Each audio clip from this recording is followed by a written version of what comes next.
우리는 일상을 살아갑니다. 일상이라고 하는 것은 어떻게 형성될까요? 그렇죠.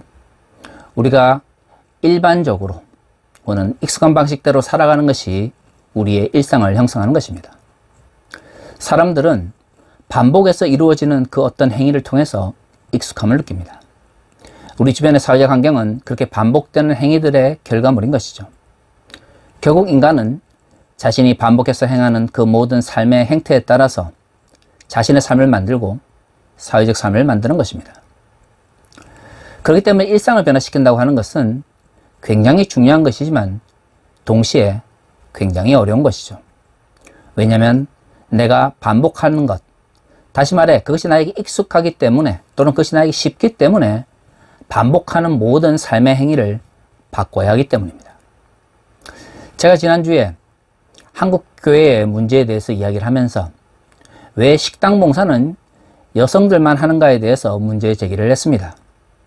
어떤 분들은 교회의 문제를 비판하면서 아니 굳이 뭐 식당 봉사와 같은 것을 이야기하느냐 하라고 할 수 있지만 앞에서 얘기한 것처럼 일상이라고 하는 것은 반복된 삶의 행위를 통해서 형성되는 것이고 그것을 통해서 우리가 살아가는 주변 환경을 만드는 것이죠. 우리는 그렇게 형성된 사회적 환경을 제도 혹은 체제 혹은 구조라고 이야기를 합니다. 다시 말해 일상은 우리의 반복된 행위를 통해서 형성된 체제, 제도 그리고 구조에 의해서 우리의 눈에 단편적으로 나타나는 모습들을 의미하는 것입니다. 그렇기 때문에 일상을 바꾼다고 하는 것은 단순히 한 사람의 행동을 바꾸는 것이 아니라 체제와 구조의 문제를 함께 고민해야 되는 것이죠. 여성만이 식당에서 봉사하는 한국교회의 모습은 한국교회가 안고 있는 전통적인 문제, 즉 가부장적인 구조의 문제를 잘 보여주는 것입니다. 그렇기 때문에 식당 봉사를 모두의 문제로 생각하는 인식의 전환은 우리 한국교회가 지배받고 있는 가부장적인 구조를 바꾸는데 굉장히 중요한 것이죠. 가부장제라는 게 무엇입니까? 아버지를 중심으로 가정의 모든 제도와 구조를 생각하는 방식입니다. 혹자는 생각할 것입니다. 그게 뭐 어떠냐고. 하지만 가부장제는 기본적으로 여성을 남성에 종속시킵니다. 물론 가부장제 문제는 종속의 문제만 있는 것은 아닙니다. 사실 종속이라고 하는 것은 사람들 사이에서 흔히 나타나는 모습입니다. 많은 사람들이 농담으로 그런 말 하죠. 남녀 관계 속에서 많이 사랑하는 사람이 지는 거라고. 그렇죠. 사랑하는 사람들 사이에서도 더 많이 사랑하는 사람이 덜 사랑하는 사람에게 종속됩니다. 그러니까 가부장의 문제를 단순히 종속의 문제만으로 바라보면 안 되죠. 하지만 가부장제는 좀 더 복잡한 다양한 형태의 기제를 가지고 있습니다. 그 중에 하나가 바로 권위입니다. 왜 종속될까요? 가부장제는 결국 남성과 여성의 권위를 성별에 의해서 위계적으로 가치를 매기기 때문입니다. 남성이기 때문에 권위를 부여하고 여성의 권위를 무시하는 것. 바로 이 가부장제의 문제가 여기서 출발합니다. 남성이기 때문에 그 권위를 무조건적으로 인정받고 여성의 권위를 무시하거나 외면하게 되는 것이죠. 그래서 문제가 발생하게 됩니다. 남성의 권위가 인정받으면 받을수록 여성의 권위는 무시되는 것입니다. 문제는 이러한 가부장적인 문제가 한국 교회에도 동일하게 적용이 된다는 것이죠. 왜냐하면 한국 교회가 70년대, 80년대 성장할 때에 유사가족이라고 하는 형태로 굉장히 집중력을 발휘했기 때문입니다. 한국 사람들은 혈족 중심의 가족을 중시한다고 생각을 하지만 70년대, 80년대 경제 성장과 함께 대가족 제도가 무너지면서 한국 교회는 그러한 대가족제를 대신하는 유사가족의 모습을 띄었습니다. 문제는 이러한 한국 교회의 유사가족의 형태가 전통적인 가부장제를 기반으로 한다는 것이죠. 그렇기 때문에 한국 교회가 굉장히 남성 중심적으로 변해버린 것입니다. 즉 담임 목사님은 아버지가 되고 그 밑에 따르는 성도들은 자녀들이 되는 것이죠. 그렇습니다. 유사가족의 형태의 한국교회, 가부장제가 지배하는 한국교회는 아버지가 가족을 위해서 헌신하거나 가족들이 또한 다른 가족들을 위해서 헌신하는 것이 너무나 당연하게 여겨지는 것처럼 유사가족 형태를 띠었던 한국교회는 목사를 위해서 성도들이 헌신하는 것, 교회 구조를 유지하기 위해서 성도들이 봉사하는 것을 당연한 것으로 여겼습니다. 요즘식으로 말하는 열정페이를 종교적으로 정당화하면서 한국교회가 성장한 것이죠. 그 가운데서도 식당이 왜 문제가 됩니까? 여러분, 자취를 해보신 분들은 알 겁니다. 요즘은 기계가 다 발달해가지고 이 자취를 하는 게 쉬워졌습니다. 하지만 자취를 하면서 기계로 될 수 없는 게 있죠. 그게 뭡니까? 요리입니다. 음식을 만드는 것은 기계가 할 수 없습니다. 그렇기 때문에 요리를 하기 싫어하는 사람들은 돈을 가지고 완성되어 있는 제품을 사서 먹거나 아니면 밖에 나가서 외식을 하는 것이죠. 어떻든 기계로 대체할 수 없는 가정일 중에 가장 중요한 부분이 바로 요리입니다. 그렇기 때문에 밖에 나가 있는 시간이 많은 남성을 대신해서 집에 있는 시간이 많은 여성이 요리를 하는 것이 한국 사회의 전통적인 방식인 것이죠.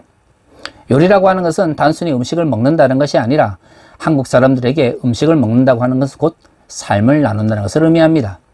그러니까 유사가족의 형태였던 한국 교회에서 가부장제를 기반으로 할 때에 여성은 당연히 식당 일을 해야 되는 것입니다. 제가 지난주에 여성이 식당 봉사를 하는 것을 너무나 정당하고 또한 당연한 것으로 여기는 한국 교회의 가부장적이면서 차별적인 구조에 대해서 비판을 했습니다.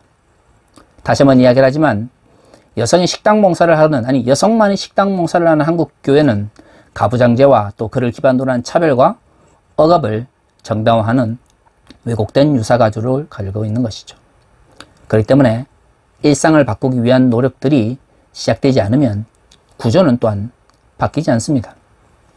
오늘 한국교회의 또 다른 모습에 대해서 한번 생각을 해보려고 합니다. 저는 한국교회가 반드시 고쳐야 될 중요한 일상의 문제 중에 하나가 바로 한국교회 성도들을 대표하는 장로들이 돈이 많아야 할 수 있다라고 하는 왜곡된 모습입니다. 많은 사람들이 믿음이 좋으면 돈이 많든 적든 장로를 할 수 있지 않느냐라고 하실 수 있을 것입니다. 하지만 현실을 좀 돌아봅시다. 아주 규모가 작은 가족 단위의 교회가 아니라 어느 정도 조직을 갖춘 교회에서 돈이 없는 사람이 실질적으로 한국교회에서 장로를 할 수 있습니까? 할 수가 없습니다. 왜일까요? 한국교회는 기본적으로 돈이 많이 필요로 하는 구조이기 때문입니다. 외국처럼 오래된 교회 건물이 이미 국가로부터 주어진 것도 아니고 목사나 교회가 종교사를 통해서 돈을 받는 것도 아닙니다. 모든 돈이 소요되고 자본이 필요한 모든 것들을 성도들이 담당을 해야 되죠. 거기에 한국교회는 또한 건물에 대한 집착 때문에 대규모 교회 예배당을 지어야 되는데 이를 위해서는 은행에 돈을 빌려야 되고 돈을 빌릴 때 가장 중요한 것은 당회원들이 얼마만큼 신용을, 즉 자본을 축적하고 있느냐입니다. 은행 가보면 그 사람의 모든 인격이 돈으로 전환되는 것을 경험할 것입니다. 그렇죠. 디모데 전후서 오고 디도서에서 장로에 대해서 수없이 이야기를 하고 그 장로의 중요성을 많이 이야기를 하고 있지만 사실 한국교회에서 장로는 그저 담임 목사님이 돈이 필요할 때 돈을 빌려주거나 아니면 담임 목사님한테 경제적인 도움을 주는 사람으로 전락해 있습니다. 왜 그럴까요? 한국교회가 더 이상 성경의 가르침대로 장로를 뽑지 않고 부자들만이 장로가 될 수 있는 구조이기 때문이죠. 나중에 시간이 되면 디도서나 디모데 전후서를 꼭 읽어보십시오. 특히 목회 서신이라고 하는 이 서신들 속에서는 장로의 역할이 굉장히 중요한데 장로를 뽑을 때 가장 중요한 덕목이 두 가지로 나눠집니다. 첫 번째는 얼마나 인격적이냐 하는 것입니다. 또 하나는 다른 사람과의 관계를 얼마나 잘 맺고 있느냐는 것이죠. 그리고 장로의 인격성이라고 하는 것은 단순히 사람이 착하다는 것이 아니라 가난한 자를 돕고 어려운 가운데 있는 사람들에게 손을 내밀 수 있는 사람들입니다. 관계라고 하는 것도 다른 사람의 물건이나 다른 사람이 잘 되는 것을 시기하지 않는 관계성 속에서 나타나는 모습입니다. 많은 사람들이 장로는 믿음이 좋아야 된다고 생각을 하지만 디모데 전후서나 디도서에서 말하는 장로의 모습은 우리가 일반적으로 사람들이 생각하는, 즉 한국교회에서 생각하는 믿음이 좋다와는 조금 다른 모습입니다. 우리 한국교회에서 믿음이 좋다라고 하는 것은 심리적인 믿음이 대부분입니다. 하지만 목회서신에 나타나는 장로의 모습, 즉 믿음이 좋은 장로의 모습은 얼마만큼 타인의 관계성 속에서 인격적으로 대하고 우리의 도움을 필요한 사람들의 손을 내밀며 사회적으로 존경받느냐가 굉장히 중요합니다. 하지만 한국교회에서 그런 모습들은 그렇게 중요하지 않죠. 웃기는 것은 뭐냐면 가장 초월적인 가치를 추구하는 한국교회가 가장 자본의 가치에 의해서 사람들을 평가하는 것입니다. 예수께서 말씀하셨죠. 물질이 있는 곳에 마음이 있다라고 한 것처럼 어떤 교회를 평가할 때는 어떤 기준으로 그 교회가 그 사람을 평가하는지를 보면 쉽게 알 수 있습니다. 교회 지도자를 뽑는데 얼마만큼 인격적이냐, 얼마만큼 가난한 자를 돕느냐, 얼마만큼 타인과의 관계성 속에서 정말로 도움을 필요한 사람들을 돕느냐, 아니면 얼마만큼 정의로운지, 얼마만큼 올바른 가치를 가지고 있는지, 얼마만큼 삶의 모습 속에서 다른 사람에게 모범이 되는지를 보고 사람을 뽑는다면 그 교회는 건강할 것입니다. 하지만 한국교회에서 그러한 사람들이 장로가 되는 것 참 쉽지 않습니다. 대부분은 기본적으로 뭐가 있어야 됩니까? 돈이 있어야 됩니다. 돈이 있고 인격적이고 다른 사람과의 관계도 잘하면 장로로서 좋은 것이지만 돈만 있는 경우에는 사람이 부족해도 세워주는 것이 한국교회의 모습입니다. 그렇습니다. 사람을 세우는 걸 보면 그 교회 모습을 알 수가 있죠. 돈으로 장로를 뽑는 한국교회의 모습은 이미 교회가 아니라 자본화된 종교 집단이라는 것을 알 수가 있습니다. 부자만이 장로가 될 수 있는 이런 현실에 대해서 우리는 비판적인 관점을 가져야 된다는 것이죠. 부자만이 장로가 되는 한국교회는 단순히 돈을 필요로 한다는 것이 아니라 자본의 가치에 의해서 종속된 자본의 권위에 모든 것을 맡겨버린 자본주의에 잡혀먹힌 종교 집단인 것입니다. 제가 이사야서 오늘 46장을 읽으면서 왜 한국교회에 이 자본주의에 먹혀버린 한국교회의 모습을 비판했을까요? 자, 오늘 이사야서 46장을 봅시다. 이사야서는 하나님께서 남유다를 멸망시키시고 새로운 하나님의 백성을 부르실 것에 대한 이야기를 합니다.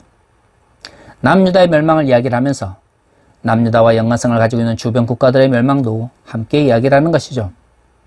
물론 우리가 지난 몇 주 동안 살펴본 것처럼 아시리아 제국의 위협이 있을 때 하나님께서 그들로부터 남유다를 지키실 것을 이야기했습니다. 하지만 우리는 알고 있는 것처럼 신바벨론 제국과의 전쟁을 통해서 남유다는 멸망하게 됩니다. 이사야가 신바벨론 제국에 대해서 얼마나 알았는지는 알 수는 없지만 중요한 것은 이사야서의 저자는 기본적으로 남유다의 멸망에 대해서 그것을 선포하고 그 이후에 하나님의 회복에 대해서 굉장히 많은 부분을 기록하고 있다는 것이죠. 오늘 본문은 바로 그 하나님의 회복에 대한 이야기입니다. 하나님께서 남유다를 멸망시키시는 이유에 대해서 이야기를 하는데 오늘 우리가 읽은 본문의 말씀처럼 하나님께서 이 땅 위에 이루고자 하는 뜻이 있었습니다. 그런데 그것을 위해서 이스라엘 민족을 불렀건만 이스라엘 민족은 하나님의 그 뜻을 이루기보다는 자신들의 욕심을 위해서 하나님의 백성이라고 하는 그 명칭을 이용해 먹은 것이죠. 하나님께서 여기에 대해서 분노하시고 이스라엘을 멸망할 것을 좀 더 구체적으로 오늘 본문에서는 남유다의 멸망을 이야기했습니다. 그리고 나서 남은 자들을 통해서 하나님께서 새롭게 하나님의 백성을 부르시고 그들을 통해서 하나님의 뜻을 이룰 거라고 이야기를 하고 있는 것이죠. 그렇습니다. 하나님께서 사람들을 부르실 때는 하나님의 은혜로 사람들을 부르는 것이지만 그 은혜는 하나님의 뜻을 이루기 위한 것입니다. 한국교회에서 많은 사람들이 실수하고 잘못 이해하는 것, 특히 구원에 대해서 잘못 이해하는 것이 바로 이 부분입니다. 하나님께서 은혜로 나를 구원해 주셨고 하나님께 사랑으로 나를 인도하시니 나는 아무렇게나 살아도 관계없다라고 생각하는 것이죠. 구약의 말씀이든 신약의 말씀이든 하나님께서 사람을 불러 하나님의 백성을 만드실 때에는 이루시고자 하는 뜻이 있습니다.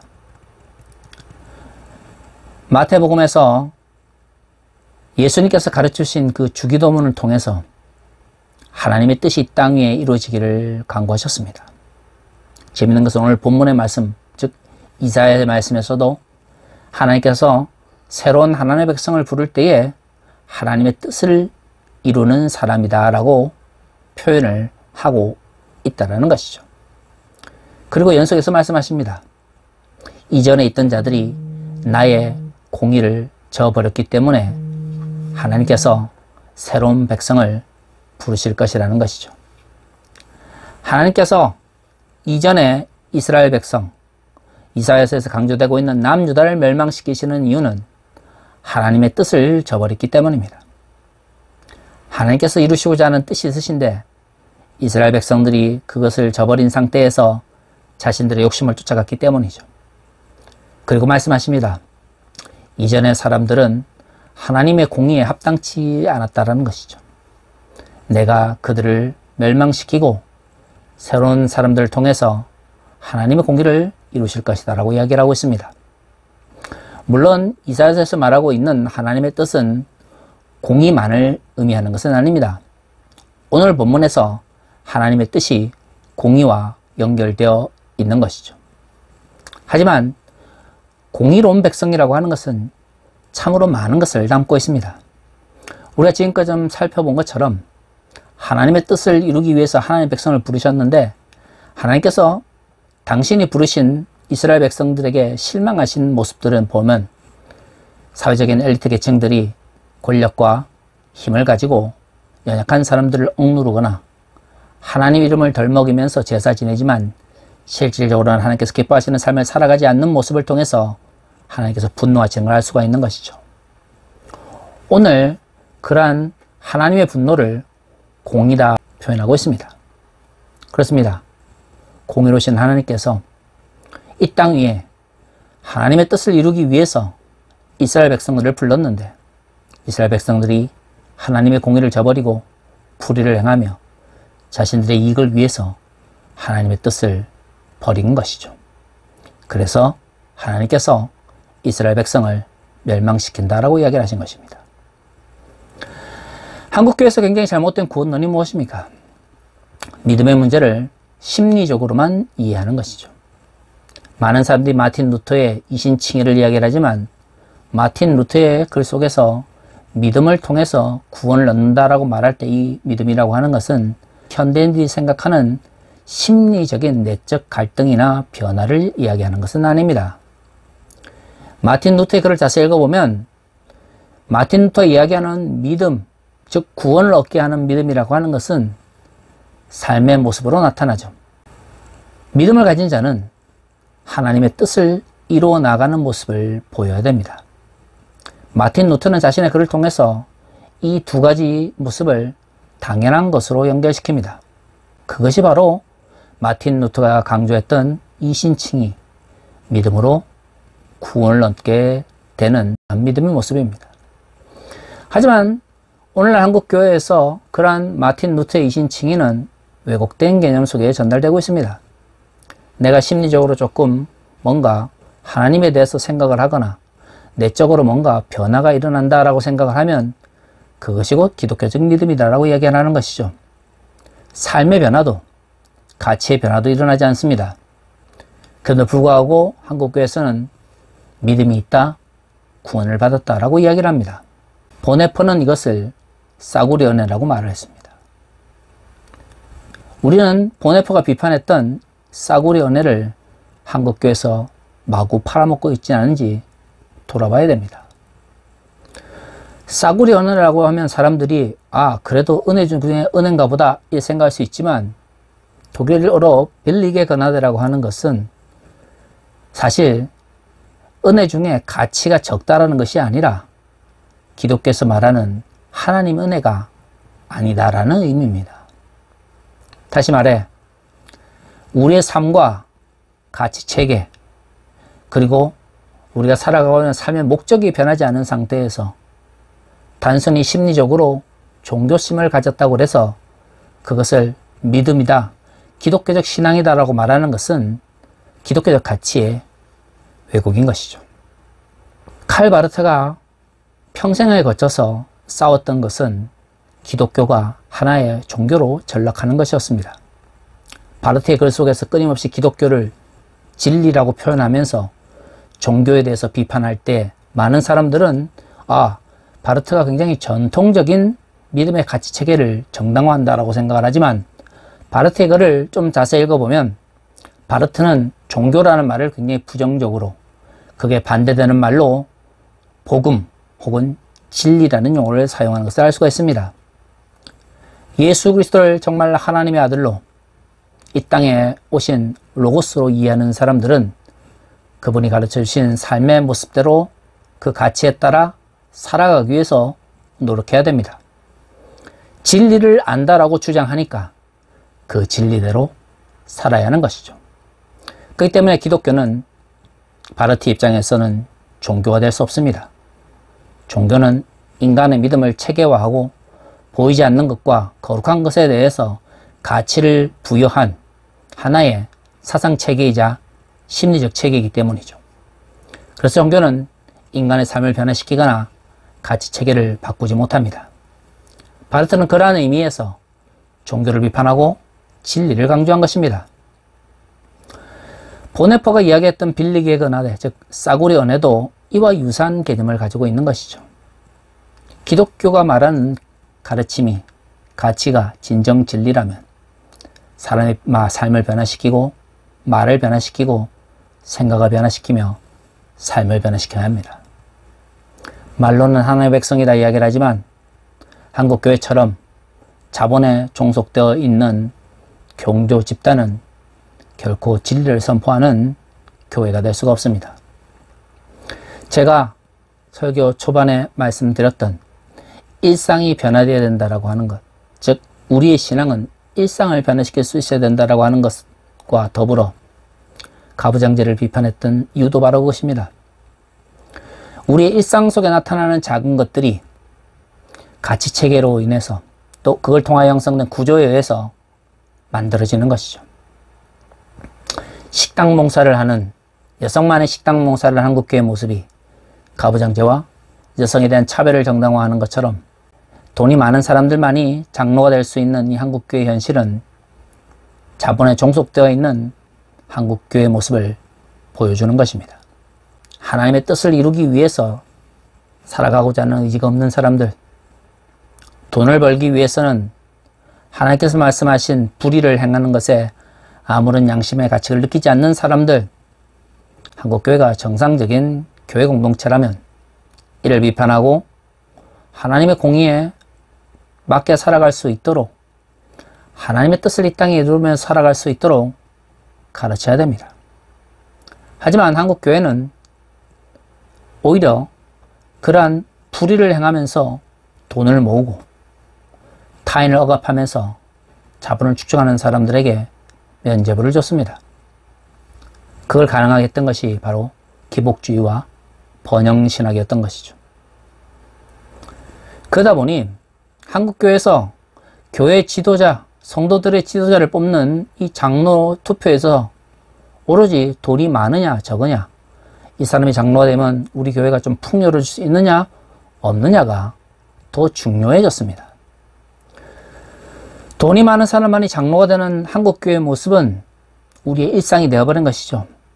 그러나 그 일상은 기복주의와 번영신학에 물든 한국교회의 왜곡된 가치체계가 만들어낸 것이며 교회 건물이 크게 지어지고 많은 성도들이 거기에 앉아있는, 그래서 양적으로 한국교회가 성장해야 뭔가 목회자가 성공했다고 생각하는 물량주의와 자본을 우상으로 숭배하는 자들이 모인 자본주의에 종속된 한국교회의 모습을 만들어버렸습니다. 이제 한국교회는 변해야 됩니다. 이사야서가 분명히 말하고 있지 않습니까? 하나님의 뜻을 이루기 위해서 새로운 백성들을 불렀다고요. 46장의 말씀처럼 이사야는 이스라엘의 회복을 이야기를 했지만 그 이스라엘의 회복은 이후에 이루어지지 않았습니다. 그래서 신약의 사람들은 이사야에서 말하는 하나님의 백성을 새로운 믿음을 가진 사람들, 예수 그리스도를 구주로 고백하는 사람들, 즉 그리스도인이라고 해석했던 것이죠.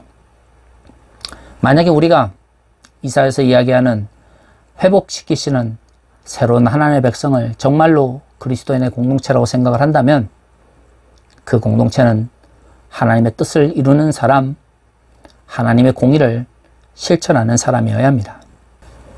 자본에 종속되어서 교회의 지도자를 뽑는 데에도 돈의 가치가 우선이 되는 교회 공동체는 결코 그리스도의 제자들이 모이는 공동체가 될 수 없습니다. 교회 헌금의 대부분을 교회 건물 짓고 교회 건물 유지하고 목사님 사례 많이 주고 담임 목사님이 그 돈을 주체할 수 없어서 땅 투기하고 그 돈을 가지고 정치인들에게 로비하고 그 돈을 가지고 더 많은 은행의 대출을 받을 수 있도록 은행장과 관계 유지하는 데 사용하는 것을 허락하는 한국교회의 모습은 결코 이사야에서 말하고 있는 하나님의 뜻을 이루는 하나님의 공의를 실천하는 새로운 하나님의 백성, 남은 자가 될 수 없는 것입니다. 저는 한국교회가 정말로 사람들을 그리스도의 제자로 키울 수 있기를 원합니다. 그저 헌금 많이 내는 헌금 기계가 아니라 그리스도의 제자로서 이 땅 위에 하나님의 뜻을 이루며 하나님 나라의 가치 체계를 실현해 나가는 사람들이 되기를 원합니다. 그러기 위해서는 자본의 가치에 종속되어 있는 한국교회의 현재의 체제를 해체해야 하는 것이죠. 장로를 뽑을 때 저 사람이 돈이 얼마나 많으냐 적으냐에 따라서 사람을 뽑고 선택하는 왜곡된 한국교회의 일상은 이제 사라져야 됩니다. 인격적이며 가난한 자들을 돕고 사회적 약자들과 소수자를 돌아보는 사람들을 장로로 세울 것을 이야기했던 목회서신에서 이야기하는 그 장로의 모습에 대해서 다시 한번 기억했으면 좋겠습니다. 왜냐하면 그러한 성경의 가치를 회복할 때에 이사야가 이야기를 하고 있는 하나님의 뜻을 이루어 나가는 새로운 하나님의 백성, 하나님의 공의를 실현하는 남은 자들이 될 수 있는 것이죠. 그렇지 않다면 한국교회는 이사야서가 이야기를 하고 있는 것처럼 남유다와 그 주변 국가들처럼 하나님의 심판 앞에서 21세기에 멸망의 길을 걸어갈 수밖에 없습니다. 진정 교회의 미래를 고민하시는 분이라면 자본의 가치에 종속되어 있는 한국교회를 비판하고 하나님 나라의 가치가 이 땅 위에 이루어지기 위해서 노력하는 교회 공동체를 꿈꿔야 됩니다. 그러한 하나님 나라의 공동체는 반드시 눈에 보이는 교회, 가시적 교회, 유형의 교회를 의미하는 것은 아닙니다. 때로는 그러한 유형의 가시적인 교회가 멸망한다 할지라도 하나님의 나라의 가치를 실천하며 살아가는 사람들이 이 땅 위에 있을 때 하나님의 교회는 새롭게 힘을 얻게 되는 것이죠.